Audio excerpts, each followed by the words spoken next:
Bismillahirrahmanirrahim. Assalamualaikum warahmatullahi wabarakatuh. Alhamdulillahirabbil alamin. Alhamdulillahilladzi hadana li hadza wa ma kunna linahtadiya laula an hadanallah. Wassalatu wassalamu ala Rasulillah Muhammad bin Abdillah wa ala alihi wa sahbihi wa man wala. Amma ba'du.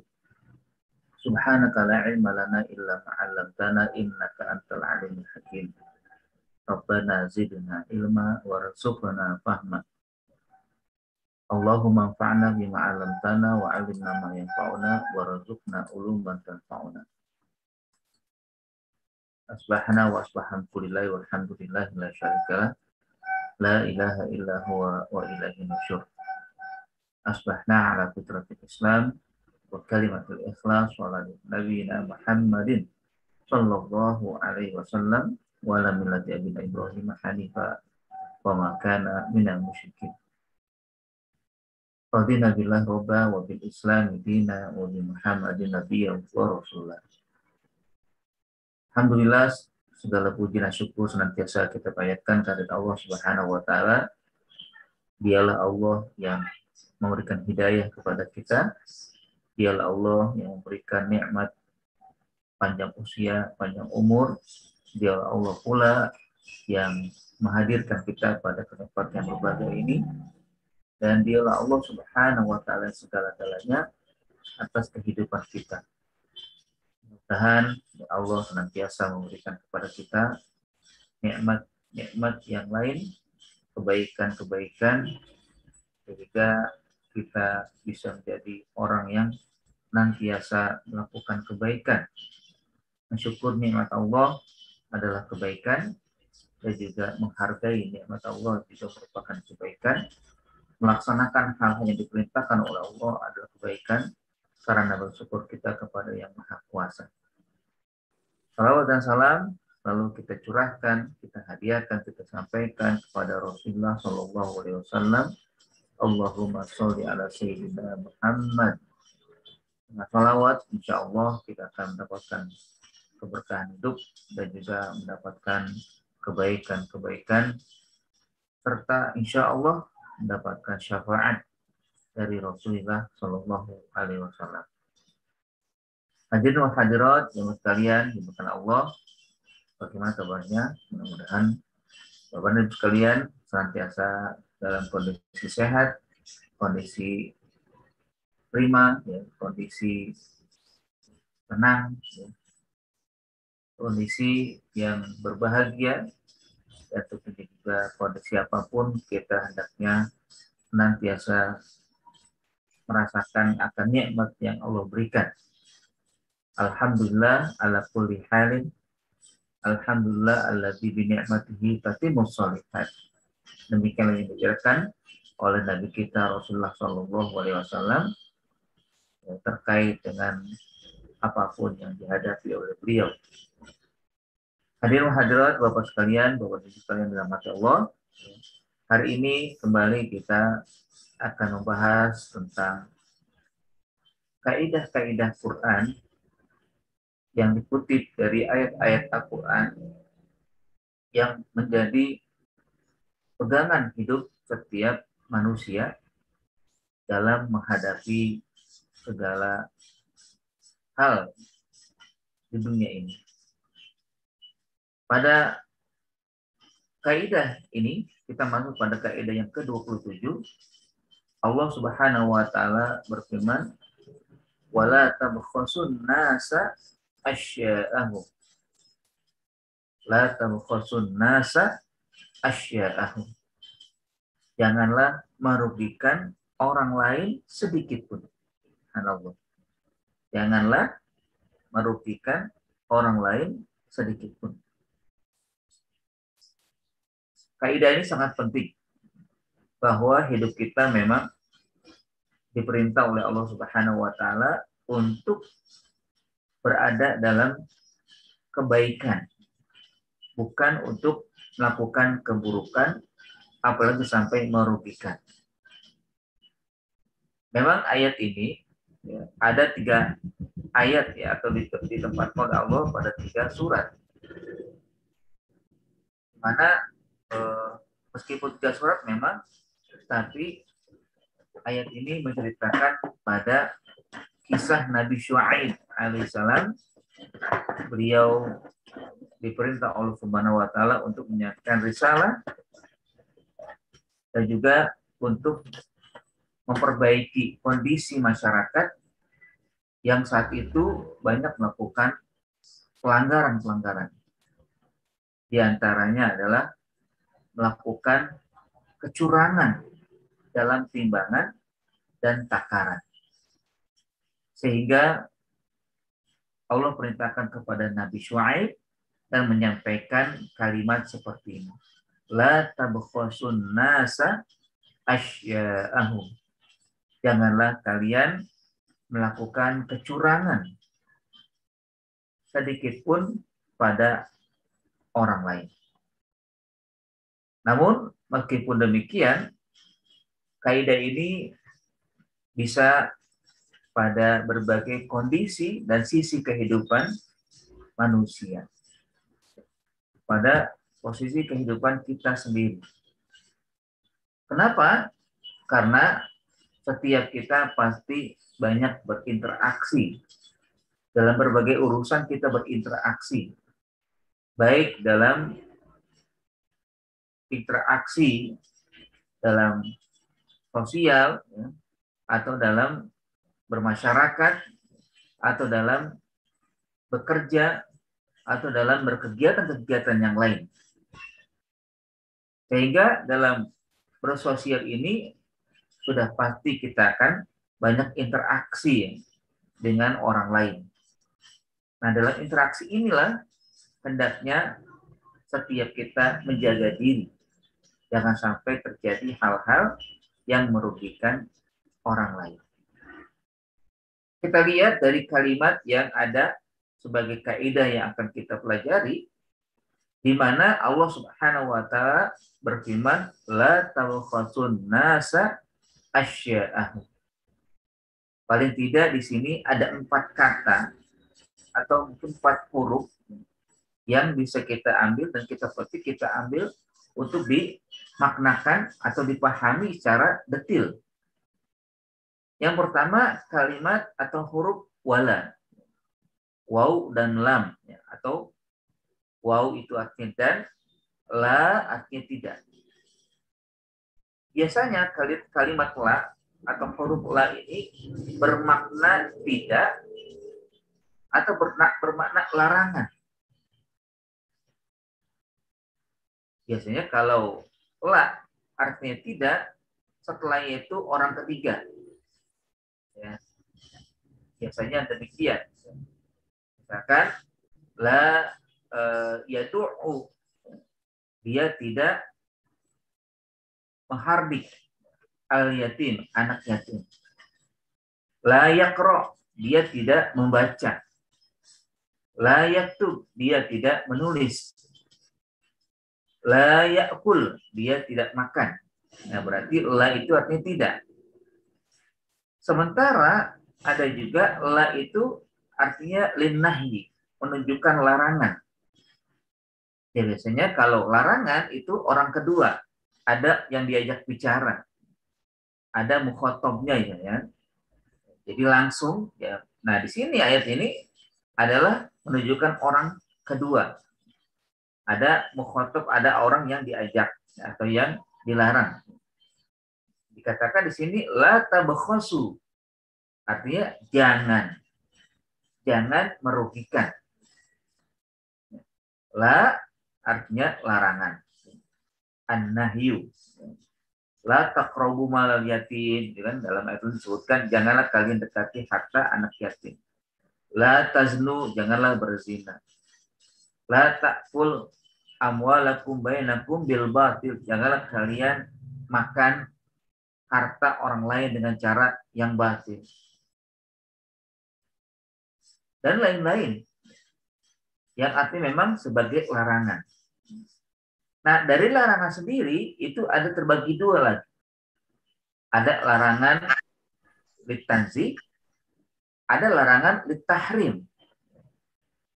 Artinya larangan itu ada bentuknya hanya sekedar makruh, tapi ada juga larangan yang menunjukkan haram. Biasanya kalau yang makruh itu hal-hal yang sepele, hal-hal yang biasa, yang ketika dia meninggalkan lebih baik daripada melakukan, walaupun tidak menyebabkan dirinya berdosa. Kalau misalkan dia bentuknya adalah makruh. Kalau bentuknya makruh. Tapi yang kedua bisa menjadi haram. Yang mana kalau dilakukan dia berdosa. Seperti ayat ini kayaknya menunjukkan haram. Atau mungkin kita lihat ayat-ayat yang lain. La taqrabuz zina. Janganlah kalian dekati zina. Karena perzina adalah perbuatan yang dilarang Allah Subhanahu wa taala, berarti mendekatinya juga haram. Haram mendekati perbuatan-perbuatan zina.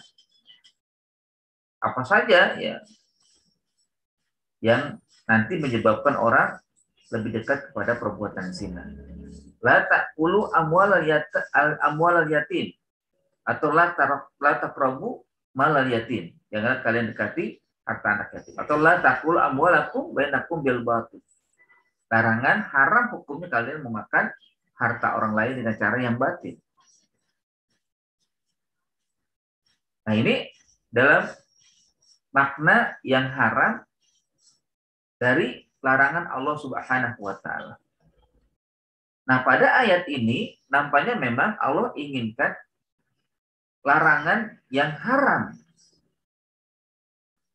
di mana kita diharamkan melakukan tindakan yang merugikan orang lain. La tabakhasu. Janganlah kalian melakukan tindakan yang merugikan.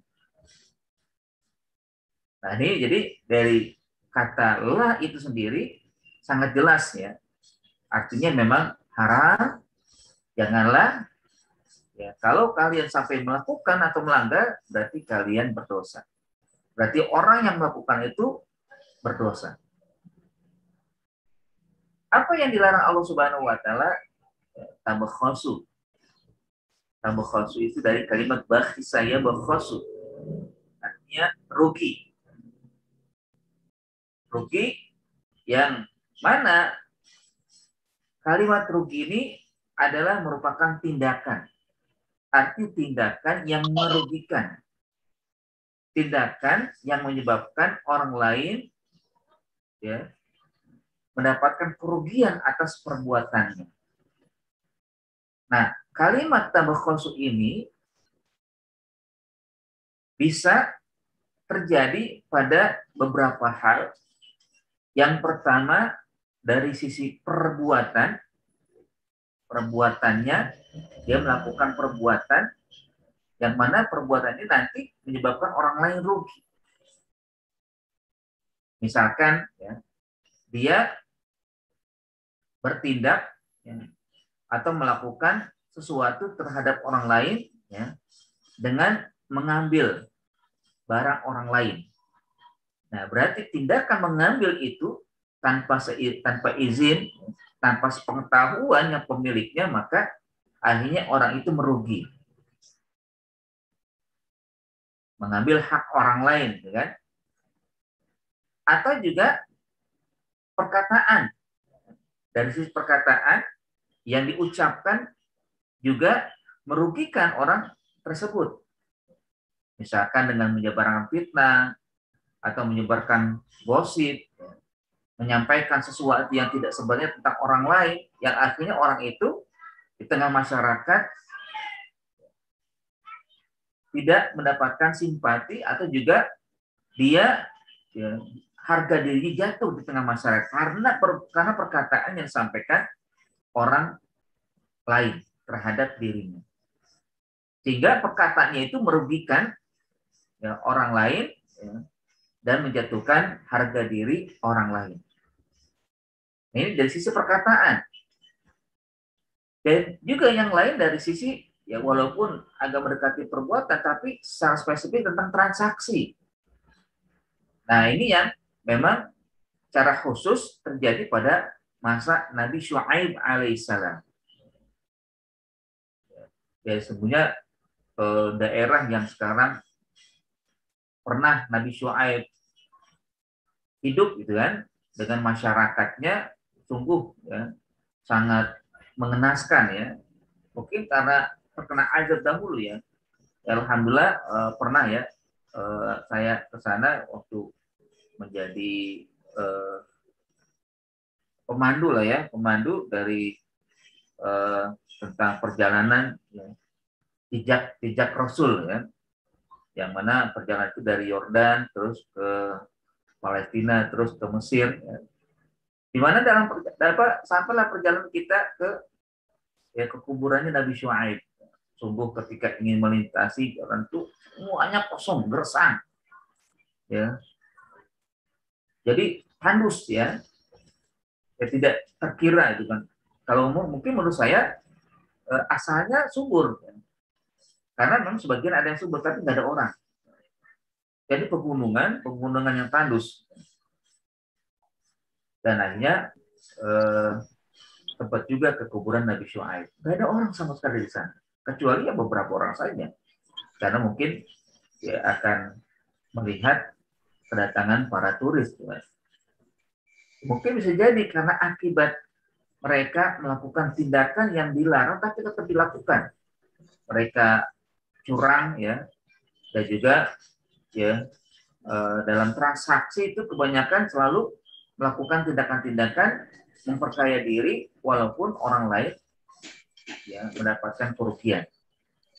Jadi di dalam kehidupan mereka kan muamalatnya itu muamalat yang tidak benar. Dan itu dalam transaksi ya. Artinya memang kita juga demikian seharusnya. Kadang kita ya kalau nggak sebagai penjual, kadang sampai sebagai pembeli. Ya, ini juga harus hati-hati. Penjual tidak boleh merugikan pembeli, pembeli juga nggak boleh merugikan penjual. Kalau pembeli misalkan, ya kayak tadi takaran dikurangin, timbangan dicurangin, gitu kan. Nah ini nggak boleh ya, sedikit pun nggak boleh. Walaupun cuma beberapa itu kan, nggak boleh juga. Ya, walaupun mungkin bagi kita sepele, ya. Tapi nggak boleh. Kenapa? Merugikan orang lain sama sekali akan menyebabkan dirinya ya mendapatkan ancaman dari Allah Subhanahu wa taala. Atau pembeli, gitu juga. Karena seringkali pembeli ya. Kita mah gampang-gampang aja itu kan. Ya, misalkan udahlah setelah ditimbang kurangin dong apa misalnya harganya itu kan. Ya, atau tambahin dong ya. Ayo kadang tambahin dong ambil sendiri. Tambahin dong gitu kan. Tambahin dong ya. Akhirnya penjual ngedumel juga kan. Yang gerutu juga. Jangan begitu kan. Ya minta tambahan nggak apa-apa. Yang penting jangan ngambil sendiri kan. Ya kalau misalkan pedagang menambahin nggak apa-apa. Ya. Alhamdulillah. Kalau enggak ya nggak usah gitu kan. Jangan kayaknya dipaksa gitu kan. Misalkan kalau kita beli barang yang apa kayak buah-buahan itu kan, misalkan jeruk ya, atau mungkin apa yang kecil-kecil itu eh, kelengkeng itu kan, sudah ditimbang oleh penjual 1 kilo ya, terus tambahin dong ya, ditambahin diri ambil 2 ambil 3 walaupun cuma 1, atau mungkin langsung saja cobain ya manis nggak nih waktu dibuka ya. Ini kalau sampai tidak diredai ya, atau mungkin ya kalaupun redo tapi terpaksa, jangan sampai akhirnya ya kita ya penjual itu terugikan oleh pembelinya. Sudahlah nanti diminta udahlah diskon gitu kan. Ya, masa sih segitu aja nggak dikasih gitu kan. Ya, kadang gini kan, kadang juga di ujung ya disampaikan itu kan. Kan misalkan beli 3 kilo. 3 kilo berapa? Cuma sekilonya misalkan 10.000, tiap 3 kilo 30.000 kan. Ya. Ah udahlah nih 25.000 kan. Kan gitu gampang saja kan, beli 3 kilo 25.000 kasihnya. Padahal sebelumnya belum ada tawar menawar gitu kan. Ya. Atau mungkin sudah dikasih 28 ya, 28.000. Ya. Udahlah, masa sih segitu doang nih, kurang dikit nih. Ya, kasih salah 25.000 jalan gitu kan. Sementara ya pedagang berutu ya. Jadi ini hal-hal yang kadang sepele yang bisa jadi Boleh. ya sesuatu yang sepele ini akan menjadi besar nanti di hadapan Allah Subhanahu wa taala. Jadi kata-kata tabakhalsu itu bisa banyak ya diartikan arti dari sisi bagaimana melakukan kerugian dari berbagai hal. Dan dalam halnya juga tadi kan sebutkan ada dalam perbuatan, ada juga dalam perkataan dan juga dalam transaksi ya. Dalam tulisan pun demikian sebenarnya. Sebenarnya perbuatan atau tulisan juga perbuatan ya. Menulis sesuatu kan di dalam kata-kata atau kalimat-kalimat yang akhirnya nanti ya ada institusi atau juga lembaga atau perorangan yang mendapatkan kerugian atas tulisan-tulisannya. Ya. Dan hal lain juga yang diartikan di sini adalah bagaimana di dalam tindakan yang merugikan itu seperti dalam takhim. Takhim itu artinya menilai orang. Menilai orang juga bisa artinya mendapatkan kerugian orang tersebut. Nah, yang misalkan ya dalam tindakan hukum ya, kadang orang dinilai kok kayaknya nggak ada benernya gitu kan. Seperti yang sekarang terjadi kan, ya tentunya kita ironis sekali kan, nah ada yang dilakukan karena entah karena kebencian atau apa, ya akhirnya sang terdakwa tidak mendapatkan haknya. Seharusnya bebas tapi tidak bebas. Seharusnya mungkin kalaupun salah didenda tapi malah dihukum penjara.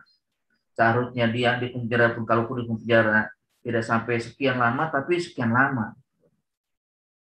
Ini kan merugikan dia dan akhirnya keluarganya pun terugikan. Karena dia akhirnya terpisah dengan ya keluarga yang disayanginya. Kalau suami berarti dia ya tidak bisa menjadi penopang ya, akhirnya anaknya terbengkalai, istri terbengkalai. Kalau istrinya yang ditangkap juga, kalau perempuan yang ditangkap dia punya anak, anaknya tidak bisa ya dijaga, dirawat dengan baik. Ya. Padahal masalah sepele itu kan bisa saja mungkin dimaafkan atau juga bisa saja dicari hal-hal yang meringankan. Contohnya ya kemarin pernah terjadi ya, di mana seorang ibu dia ya mungkin karena saking geramnya itu kan memposting di media massa ya apa kata-kata kodok gitu kan terhadap seorang kepala yang daerah gitu kan atau wali kota. Akhirnya diadukan itu kan yang sebenarnya kan itu biasa itu kan bukannya biasa ya nggak boleh juga memang maksudnya ya udahlah maafkan lah gitu kan memang terugikan dia kan ya rugikan memang harus dihukum tapi bisakah dimaafkan kalaulah memang hal tersebut terjadi dan sang ibu juga atau yang melakukan itu sedang punya anak bahkan baru melahirkan bisa enggak ya nggak usah dihukum gitu kan kalau kata yang terugikan pertama itu ya saya maafkan tapi hukum harus tetap dijalankan nah itu dijalankan kenapa enggak saya maafkan tapi saya ingin ibu ini nggak usah dihukum mungkin dia merasa puas itu karena terugikan harga dirinya dijatuhkan tapi apakah bisa dia membalas dan akhirnya ya yang melakukan pertama kali yang merugikan dirinya itu dihukum dia tidak terugikan dengan itu bisa saja karena kita ingin membalas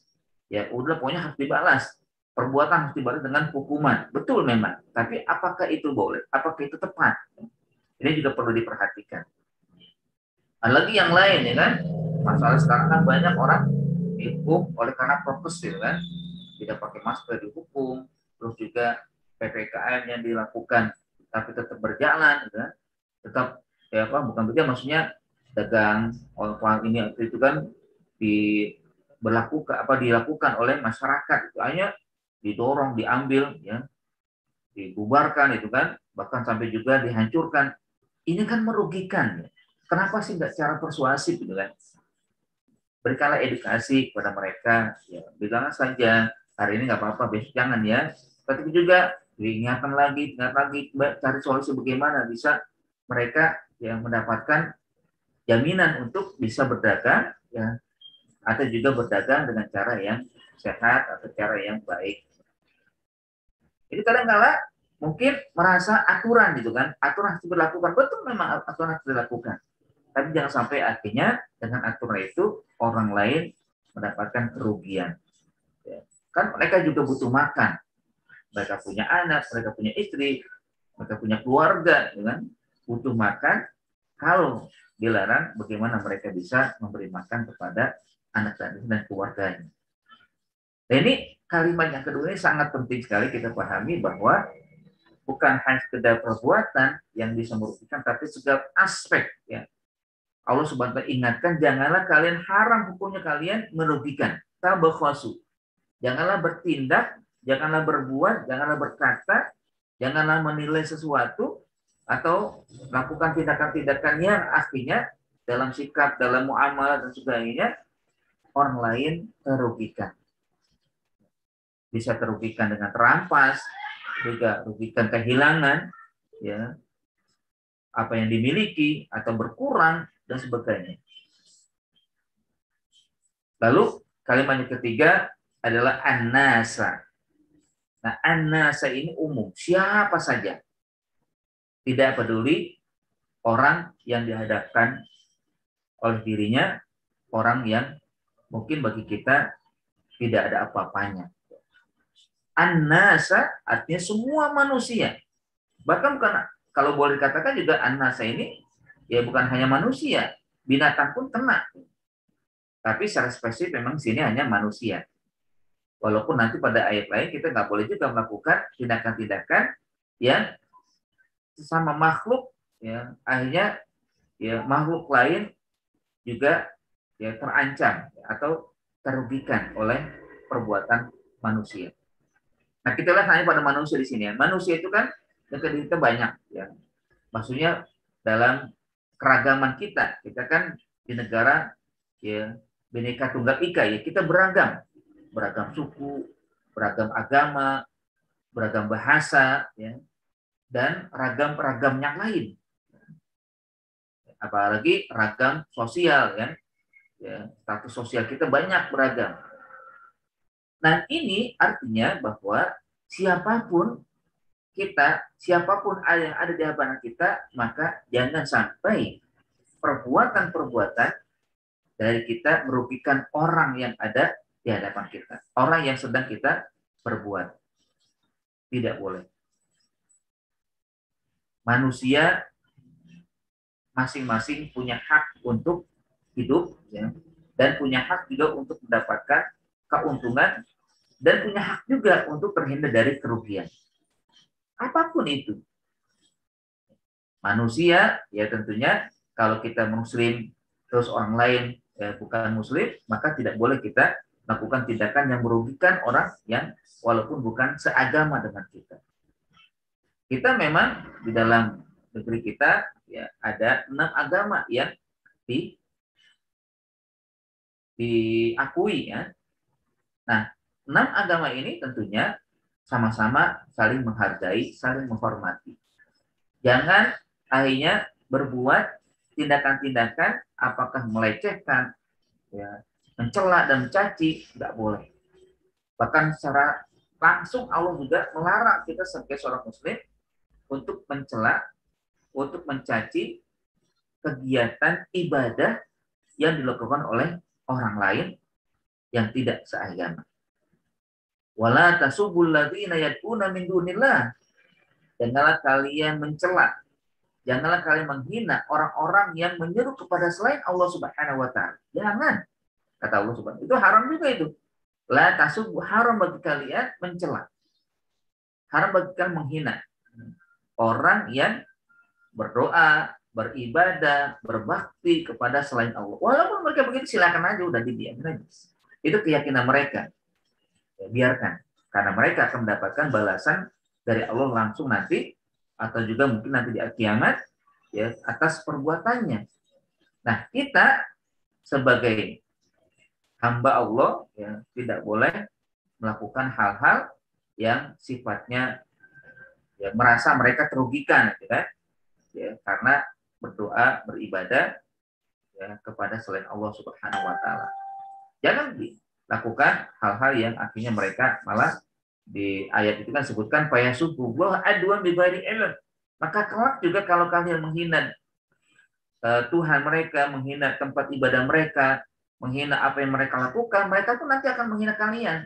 Menghina Allah, menghina yang kita sembah tanpa pengetahuan mereka atau tanpa mereka sadari, atau dengan sadar tapi sebenarnya mereka tidak paham akan hal tersebut.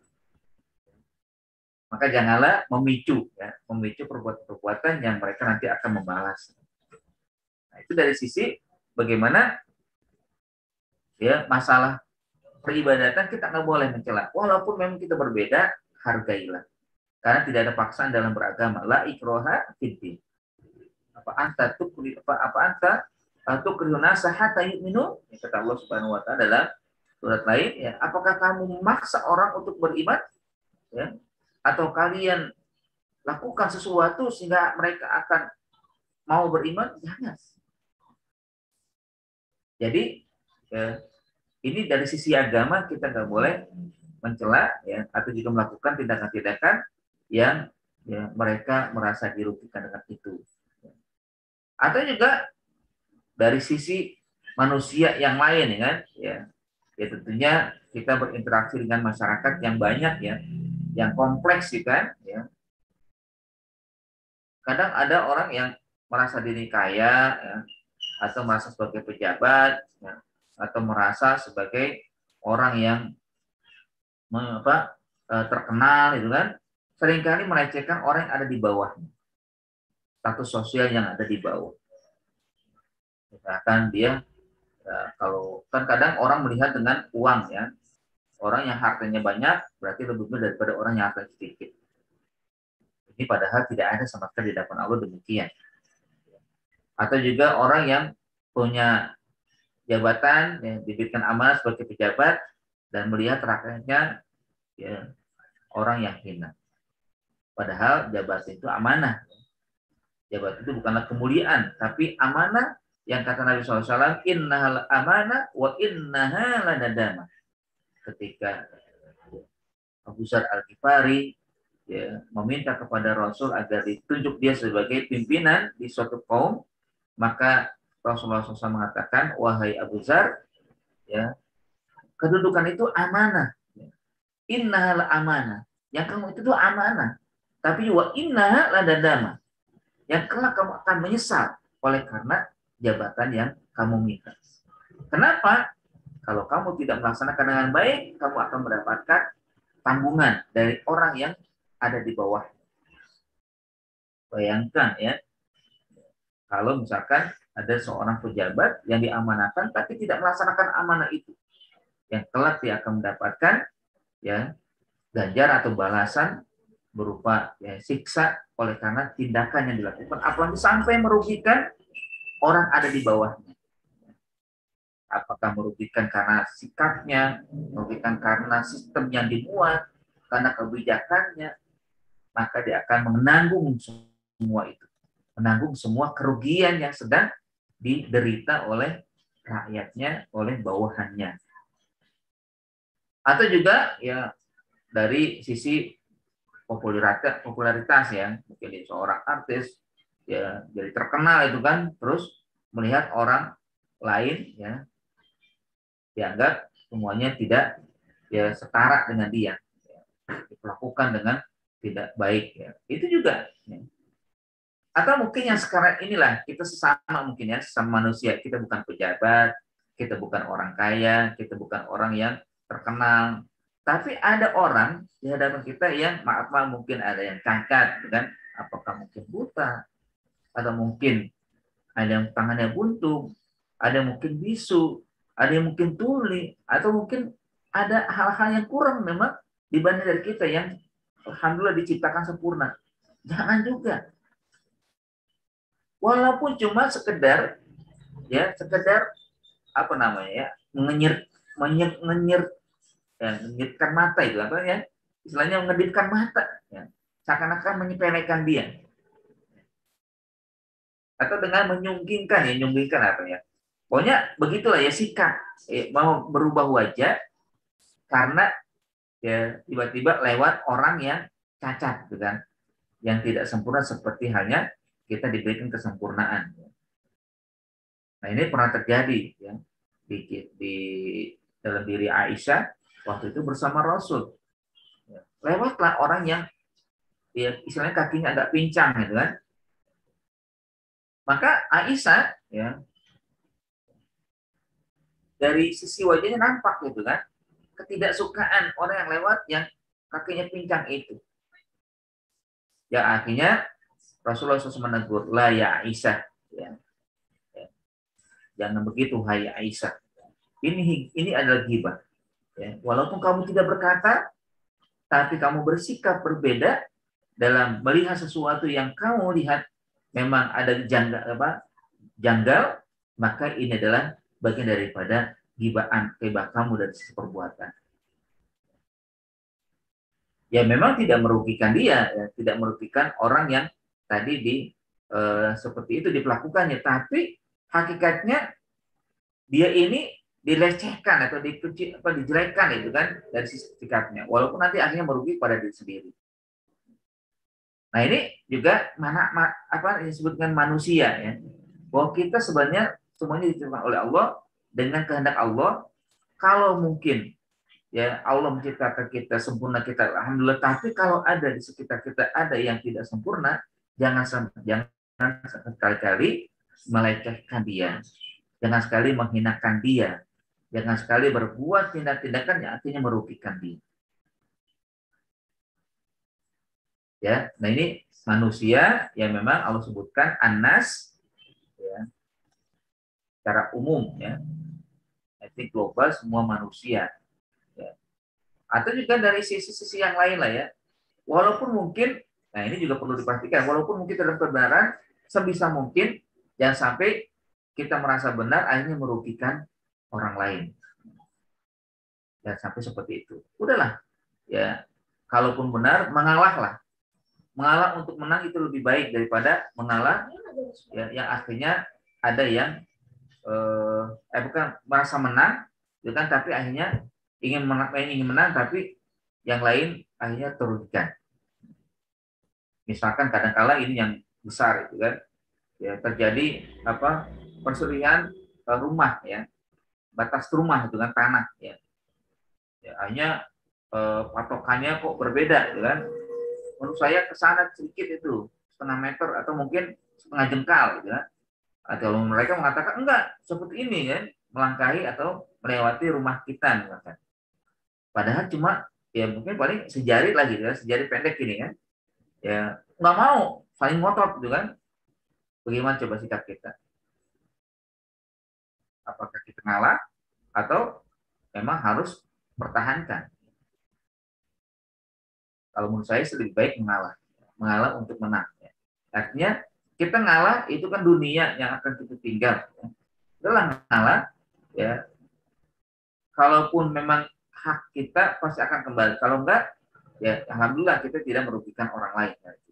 Kalau mungkin hak kita dan akhirnya kita mengalah, ya ini kita jadikan sedekah.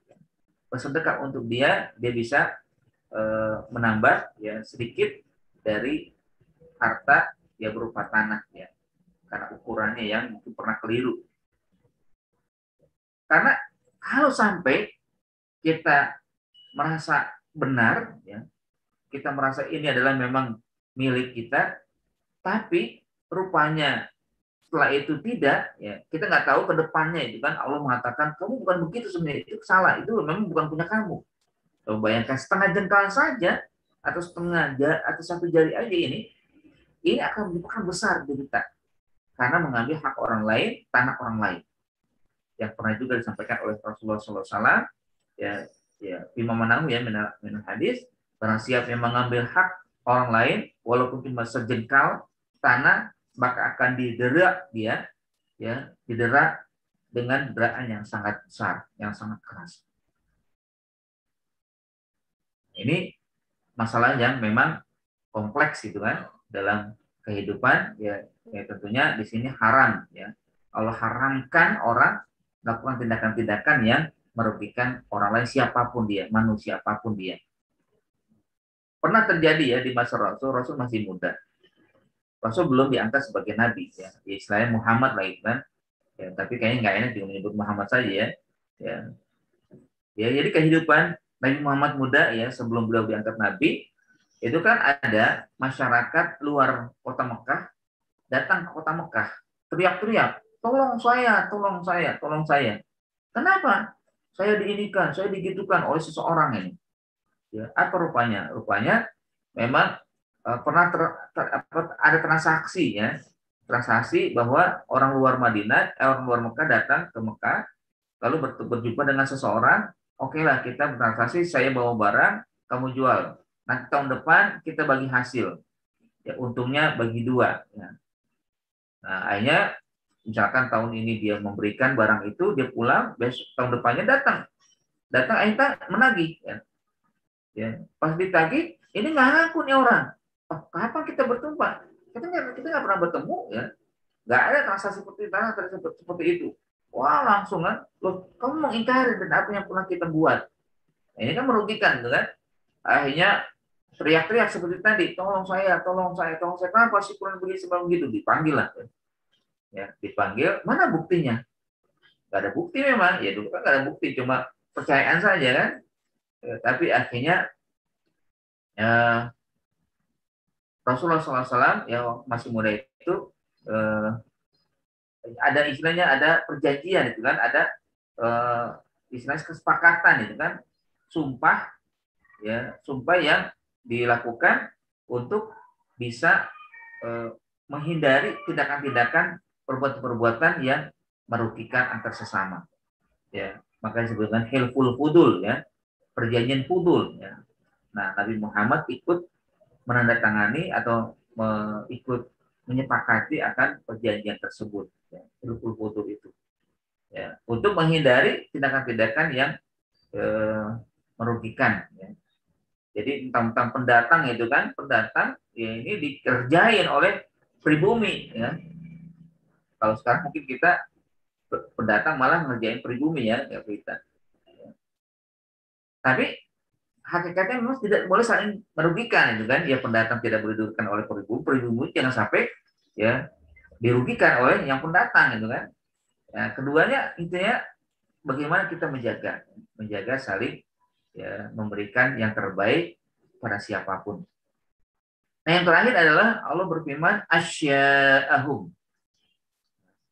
Asya'ahum itu artinya segala hal. Ya.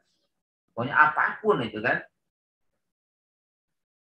Sangat kompleks ini dan artinya nakil apa sesuatu yang nakil itu kan. Asya'anhum istilahnya kan. Sesuatu perkara apapun jangan terjadi hal-hal yang merugikan. Nah, berarti asya ini bisa berarti benda, ya, berarti perbuatan ya, misalnya hasil ya dari perbuatan ya yang walaupun tidak nampak ya tapi terasa ya atau hal-hal yang memang asya itu ya berarti memang umum ya, global. Walaupun kalau dalam terjemahannya dikatakan la tabkhasun nas asya'ahum, diartikan adalah janganlah merugikan orang lain sedikit pun. Nah, asya itu diartikan sedikit pun. Ya, memang jadi kata sedikit pun karena dia umum apapun gitu kan, segala hal yang ada nggak boleh sampai merugikan. Nah, ini ya sangat menarik gitu kan, kaidah ini sangat menarik sekali untuk kehidupan kita. Bagaimana kita berinteraksi, maka berinteraksi dengan baik. Bagaimana kita berbicara dengan baik. Bagaimana kita berbuatlah yang baik. Dan tentunya tidak ada kebaikan kecuali Allah akan balas dengan kebaikan. Tidak ada perbuatan jahat kecuali juga akan ada balasannya sesuai dengan perbuatannya. Ya. Di mana Allah maha melihat, Allah maha mengetahui, Allah maha detil dalam pandangannya. Tidak ada yang terlewatkan sedikit pun. Ya. Makanya orang kafir nanti akan menyesal. Ya. Bahkan aku berkata, malihadal kitab la yughadiru shaghiratan wala kabiratan illa ahsaha. Apa-apaan ini catatan buku. Tidak ada yang tertinggal sedikit pun. Yang kecil maupun yang besar, ada semua. Ya, la yughadiru, tidak tertinggal, shaghiratan, yang kecil, yang sepele, yang dianggap kayaknya itu mah sepele ya. Wala kabiratan, apalagi yang besar. Illa ahsaha, kecuali semuanya terhitung. Semua terhitung, nggak ada yang tertinggal. Bagaimana kalau sudah kita perbuat dulu? Saya termasuk yang sudah berbuat banyak perbuat yang ya Allah, saya banyak salah. Caranya bagaimana? Ya udah, sekarang tinggal minta ampun aja kepada Allah. Ya Allah, ampuni saya, ya, maafkan saya, ya kan? Nah, ke depan mari kita jaga dan dijaga jangan sampai terjadi hal-hal yang kembali merugikan orang lain. Nah, jemaah sekalian yang dirahmati Allah Subhanahu wa taala, ini adalah bab tentang muamalah atau bab tentang perbuatan atau sikap yang hakikatnya semuanya harus saling menguntungkan, ya. Bukan satu menguntungkan tapi satu merugikan. Jangan sampai seperti itu. Hakikatnya orang yang menguntungkan tapi orang lain merugikan, maka dia akan rugi ke depan, ya, akan dimintakan pertanggungjawaban oleh Allah Subhanahu wa taala.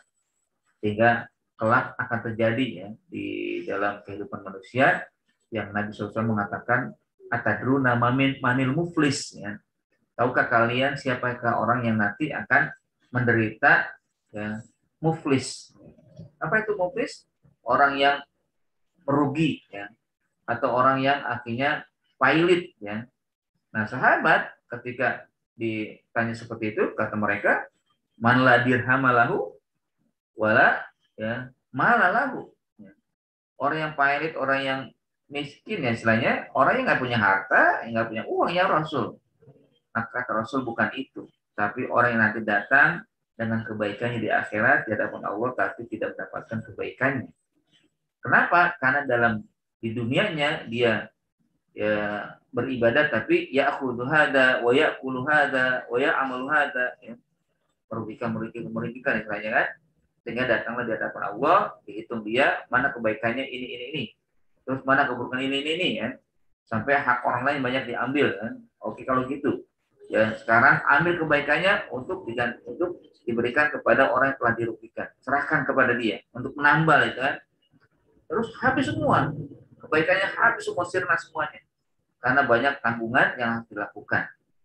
Nah, akhirnya ya dosa-dosa yang pernah orang lain dirugikan diambil, ditimpakan kepada dia. Itu adalah jatuh ketika tangga, paku, ya, kena paku atau kena martil dan sebagainya. Ya, artinya memang dia merugi dan merugi, dua kali rugi kan.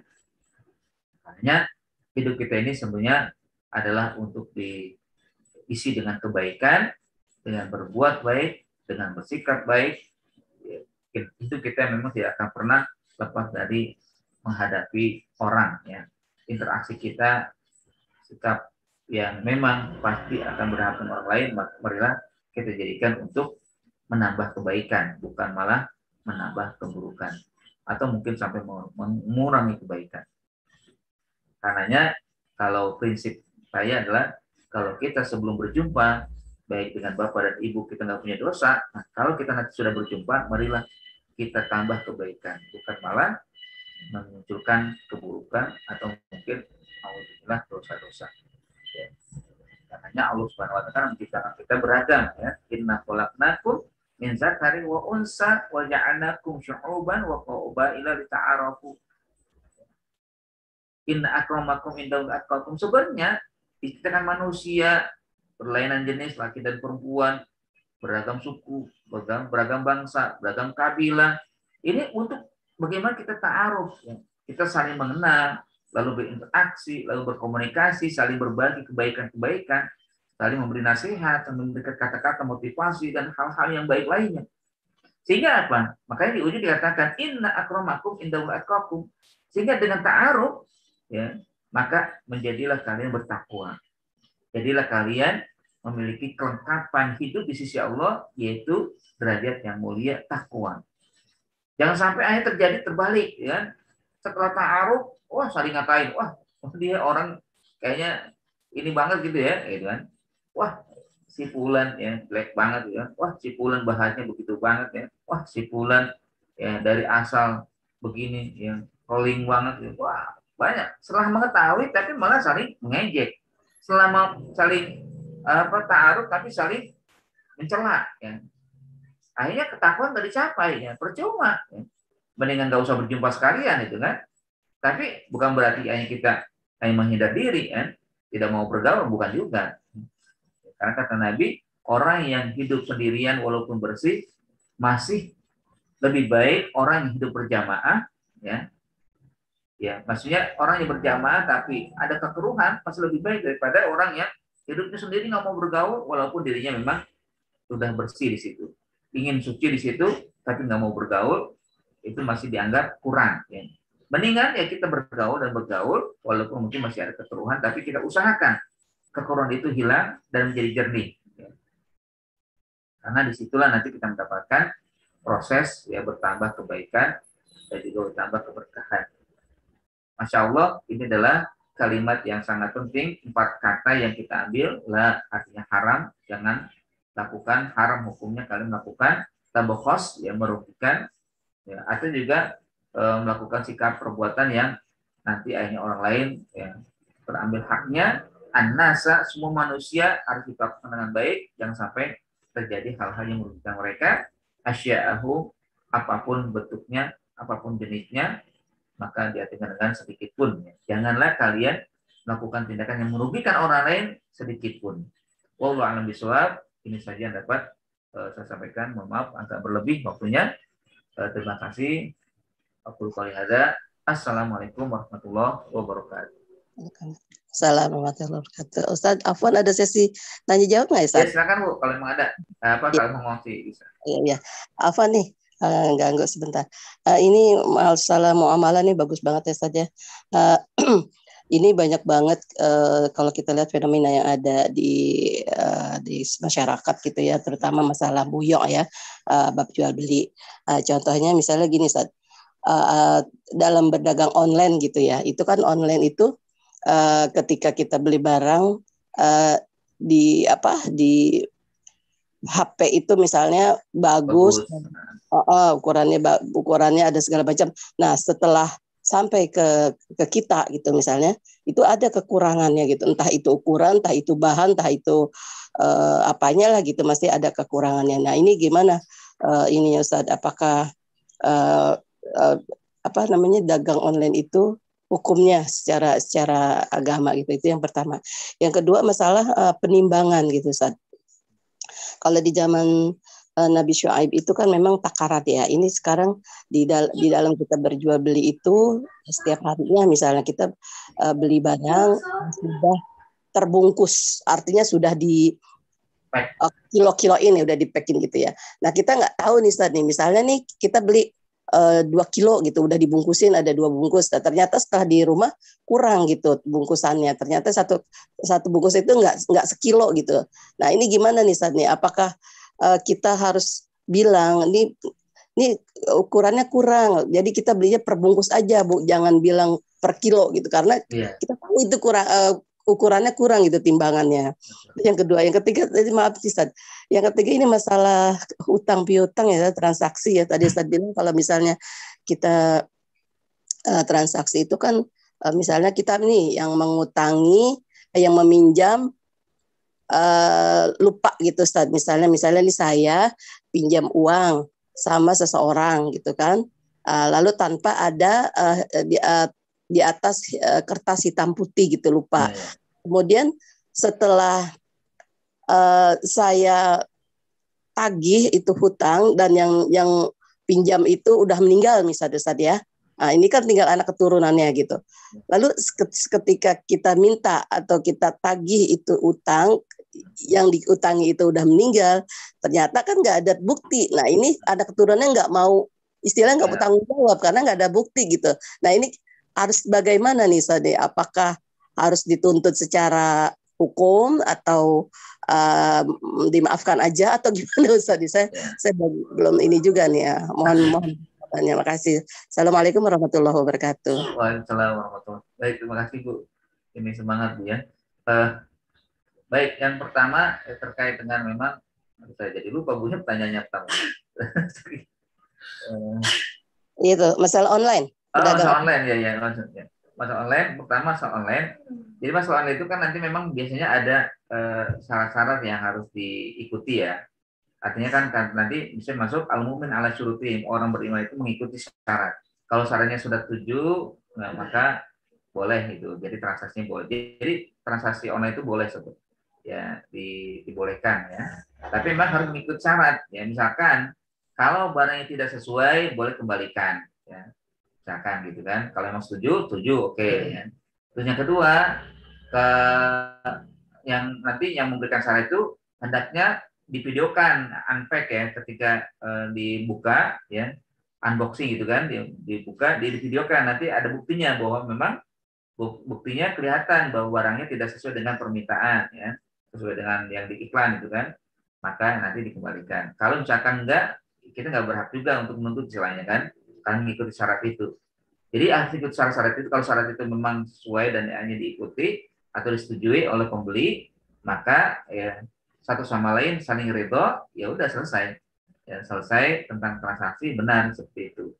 Kalau misalkan ada sesuatu yang janggal, maka ya boleh menuntut atau meminta dan kalau misalkan yang pembeli boleh mengatakan ya silakan kembalikan, nanti kita ganti dengan yang lain, alhamdulillah gitu kan. Ya. Tapi kalau misalkan nggak ada bukti, tapi pembeli nggak mau, ini nggak ada bukti, misalkan unboxing nggak divideoin, misalkan jadi nggak ada bukti bahwa itu sebenarnya kekeliruan gitu, terjadi. Padahal memang terjadi itu. Cuma sayangnya memang tidak ada bukti videonya itu kan. Maka memang kalau menurut saya sih ya pembeli penjual jangan begitu juga. Memang Pak nggak bagus ya. Ketika minta dikembalikan kasih aja gitu kan. Ya, tapi kalau misalkan sebenarnya dia juga benar juga nggak sebenarnya nggak salah juga kalau misalkan karena nggak di videoin penjual tidak merasa bersalah karena sudah memberikan yang terbaik, tapi di perjalanan memang ada yang rusak atau memang kelihatan rusak atau tidak benar, ya karena tidak ada video, tidak buktinya, ya tidak bisa dituntut itu kan. Ya. Tapi kalau menurut saya sih, ya kenapa sih ya terima aja kan memang bisa diganti. Walaupun kadang-kadang ada juga permainan itu kan, awalnya gitu permainan dari si pembeli kan karena nggak di videoin gitu kan awalnya begitu karena jauh kan nah pernah terjadi ya di masa Umar ya walaupun itu punya transaksi langsung gitu kan transaksi langsung Umar pernah beli kayak unta lah itu kan udah bagus kelihatan bagus pokoknya bagus nggak ada cacatnya ya nggak ada cacatnya di akhirnya terjadi transaksi ridho sama lain tapi baru berjalan beberapa langkah, ya itu udah ada kelihatan cacatnya, pincang itu kan, ya. Sakit lah gitu kan. Akhirnya Umar marah itu kan, datang lagi. Kamu gimana sih jual barang kok begini gitu kan? Padahal waktu nerima nggak ada sama sekali kan, waktu nerima nggak ada cacat sama sekali kan. Ya akhirnya ya pembeli nggak mau bertanggung jawab, enggak, ya saya udah menyerahkan kepada kamu tadi. Kamu sudah melihat itu cocok, ya, kamu cocok juga kan, nggak ada cacatnya. Tapi setelah perjalanan bukan salah saya, kamu sudah pegang barangnya, gitu kan? Nggak ada bukti juga kan bahwa Umar mendapati yang cacat, gitu kan? Akhirnya datanglah seseorang yang cerdas itu dalam masalah berhukum. Akhirnya gimana ini? Kata yang dimintakan ini, Umar kembalikan unta itu seperti yang kamu lihat pertama. Nggak cacat, kembalikan kalau memang kamu menolak, gitu kan? Kembalikan, nggak bisa. Ini orang sudah itu kata Umar, ini akan menjadi hakim jadi bukti itu kan. Akhirnya memang kita nggak bisa kalau nggak ada bukti nggak bisa gitu kan, menuntut juga. Ya, makanya Ya, seringkali kan kalau orang beli online itu di videoin, ya. Unboxingnya di videoin, nanti kelihatan mana yang ya tidak cocok seperti yang di iklan, gitu kan. Kalau begitu nanti bisa. Tapi kalau misalkan ya, artinya sama-sama baik lah, ya tidak saling merugikan. Ya. Nah, itu. Eh, yang kedua tadi apa Bu? Jadi lupa saya Bu. Beda. Beli barang yang sudah dibungkus, Ustaz. Oh Ternyata ya, beli barang yang sudah bungkus. Nah, gitu juga kalau sudah bungkus, kalau memang mau bentuknya takaran atau bungkusan ya harus dikasih tahu kan barang itu kan. Nah, kalau misalkan memang barang itu bungkusan terus pakai timbangan, timbangnya di situ lagi.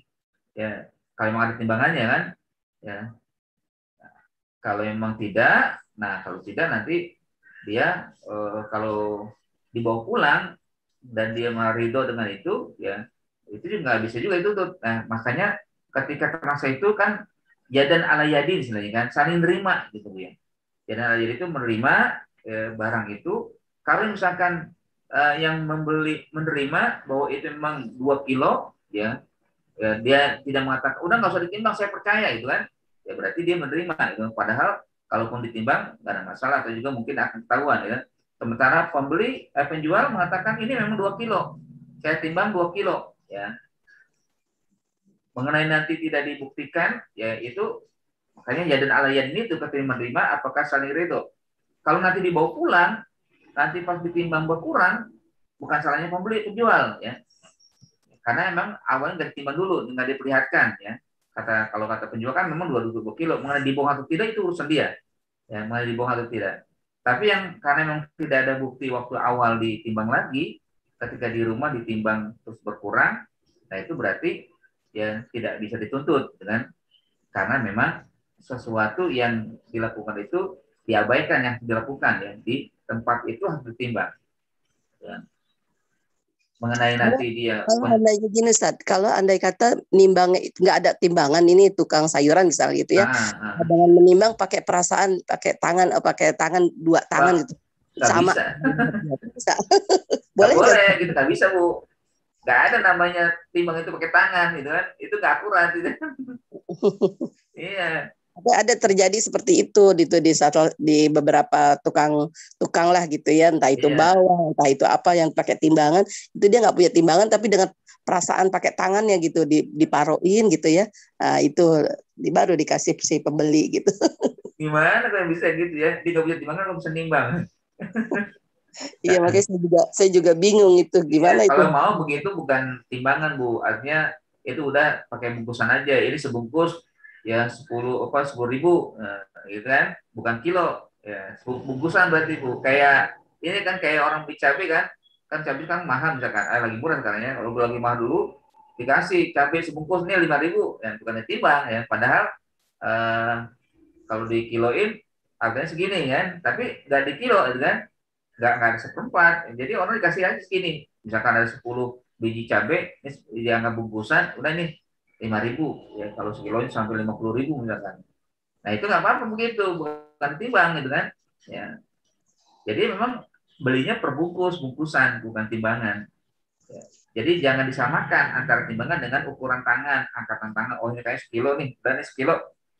Ini berat lagi. Oh ini 2 kilo nih, 2 kilo. Ya ini nggak benar. Ya, nggak bisa seperti itu, yang akhirnya ada yang dirugikan, pembeli dirugikan di situ. Akhirnya pas di rumah, wah kurang nih, ya walaupun cuma seon itu Bu ya, seon nggak bisa, ya kena dia nanti rugi orang kan, walaupun cuma seon, mungkin nggak apa-apa seon itu kan, nggak juga, bagi Allah nggak bisa begitu, pokoknya harus tepat, gitu kan, harus tepat.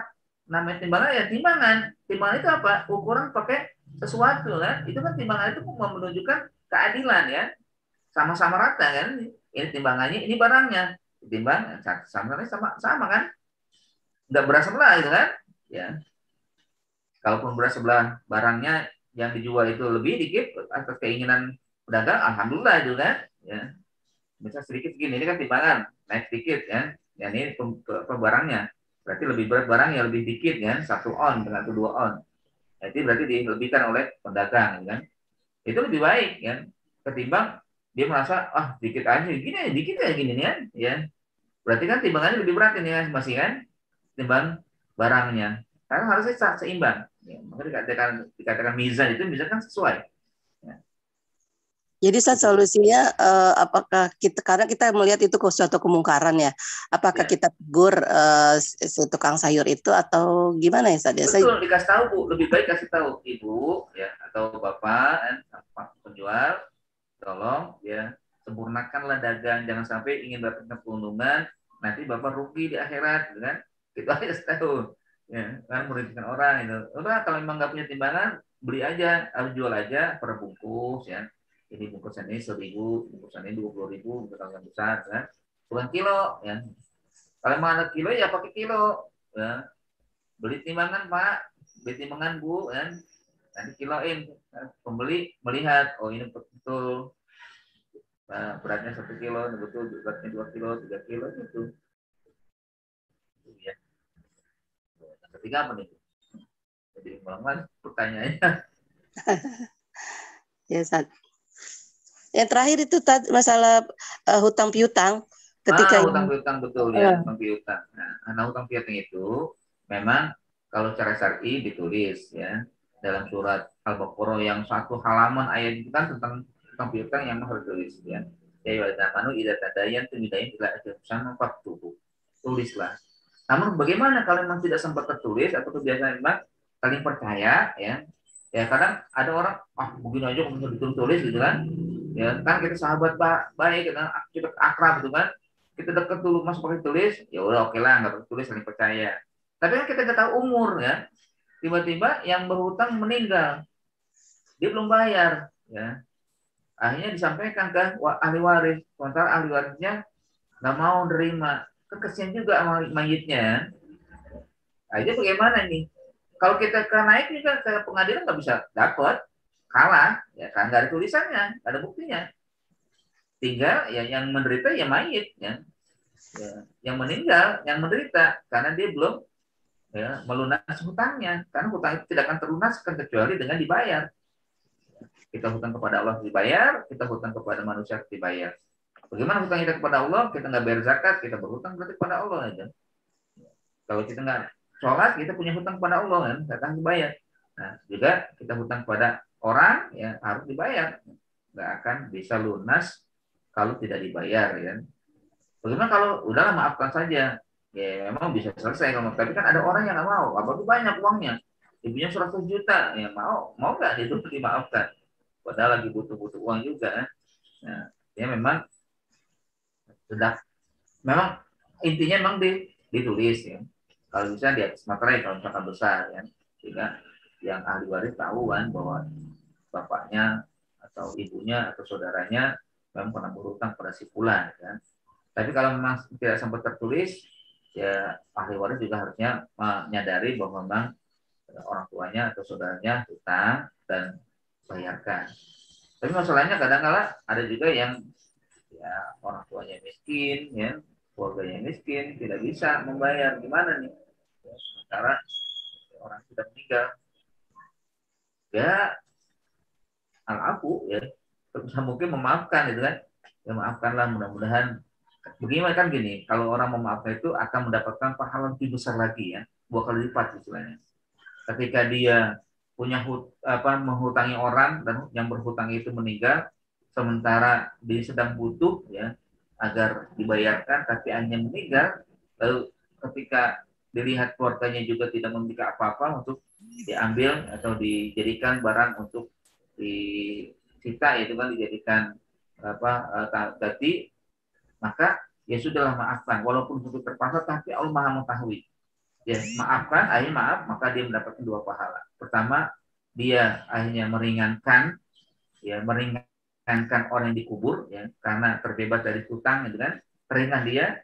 Yang kedua, arti kembali kepada si yang memiliki hutang itu atau punya uang yang dihutangkan gitu kan, dia juga akan mendapatkan di situ, mendapatkan bahwa dia membantu saudaranya ya dalam masalah ya alam barzakh ya.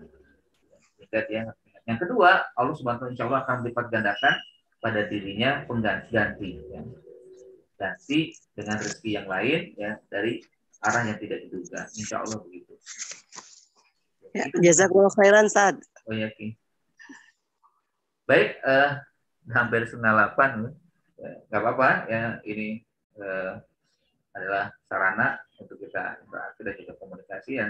Kalau ada yang lain bisa disampaikan ya pertanyaan-pertanyaan asal ya, bisa kita menjawab. Baik, terima kasih atas kehadiran Ibu dan Bapak sekalian. Mudah-mudahan kita semua bisa menjaga diri kita dan sampai diri kita ini melakukan tindakan yang merugikan, ya. Merugikan orang lain. Karena hakikatnya merugikan itu kita juga akan merugi sendiri. Kita akhiri dengan mohon kepada Allah, kita berdoa. Bismillahirrahmanirrahim. Astagfirullahaladzim, astagfirullahaladzim, astagfirullahaladzim. Alhamdulillahirrahmanirrahim. Hamdan syakirin, hamdan na'imin, hamdan yu'afi ni'amahu wa ikafi mazidah. Ya Rabbana lakal hamdu wa lakal syukur kama yanbaghi li jalali wajhikal karim wa 'azimi sultanik. Allahumma shalli ala sayyidina Muhammad. Allahumma innaka 'afuwun karim tuhibbul 'afwa fa'fu 'anna ya karim. Rabbana zalamna anfusana wa illam taghfir lana wa tarhamna lanakunanna minal khasirin. Allahumma ighfir lana wa liwalidina warhamhum kama rabbawna shaghira. Allahumma ighfir lana wa ikhwanina alladziina sabaquna bil iman wa la taj'al fi qulubina ghillan lil ladzina amanu rabbana innaka ra'ufur rahim. Allahumma ati nufusana taqwaha wa zakkiha anta khairu man zakkaha anta waliyuha wa maulaha.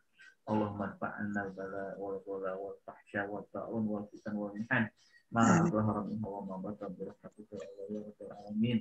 Rabbana atina fid dunya hasanah wa fil akhirati hasanah wa qina adzabannar. Wa sallallahu ala sayyidina Muhammadin wa ala alihi wasallam. Subhana rabbika rabbil izzati amma yasifun wa salamun alal mursalin walhamdulillahi rabbil alamin. Sekarang tidak itu dengan doa kafaratul majlis. Alhamdulillah, la ilaha illa anta astaghfiruka wa atubu ilaik. Mohon diri Ustaz. Assalamualaikum. Waalaikumsalam warahmatullahi wabarakatuh.